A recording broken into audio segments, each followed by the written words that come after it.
As part of our ongoing investigation into childhood poverty, Local 12 News has been following a local elementary school this entire school year. We're focusing on an issue which is nearly unknown in higher income suburban districts. Children constantly moving in or moving out. Local 12's Jeff Hirsch counts those numbers again at Carson Elementary School in West Price Hill. Let's look at our sheet. We'll go through this and then we'll do our drill. 2/3 of the way through the school year, the comings and goings here at Carson Elementary School have just kept coming and going. When I taught in the suburbs, you had your class list at the beginning of the year, and pretty much that's what you ended up with. And I know that some of my colleagues who still work in that environment, same thing. It really does surprise them that we get so many new students, even up to the last month of school. We'll get new students that'll finish out the school year with us.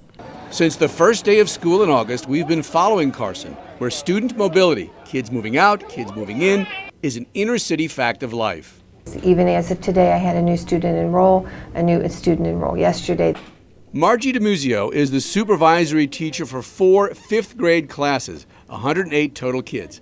Since school began, 30 children have moved into those classes, 18 others have moved out.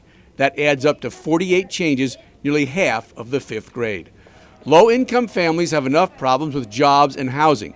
Frequently changing schools not only impacts a child's ability to learn, it impacts a child's ability to be a child. Do you think some kids who move a lot are afraid to make friends because they're afraid they don't want to have to break a friendship 4 months later? Could be. I think that our children have difficulty making friends. I think that they, as far as the basics, as far as how to get to know people, how to find things that they have in common with them, I think that's really hard for them. And I think it is hard for them to get close. Because you never know when that new friend will be moving, or if you will. 2 letters, 1 sound. What do we call this? A vowel team. You got it. Kim Kemen is part of a 2-classroom 1st grade team.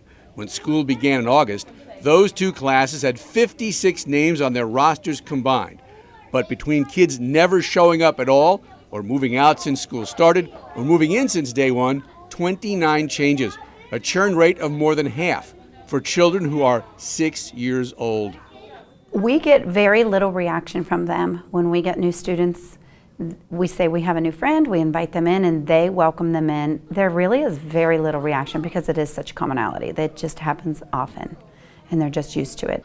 Staying in the same school is so important for a child's education that if a student here at Carson ends up, say, in a homeless shelter 10 miles away, and that certainly does happen, or with a foster family, say, 15 miles away in a different community, Cincinnati Public Schools will send a van to pick that child up, bring him or her here to Carson if that's what the family wants.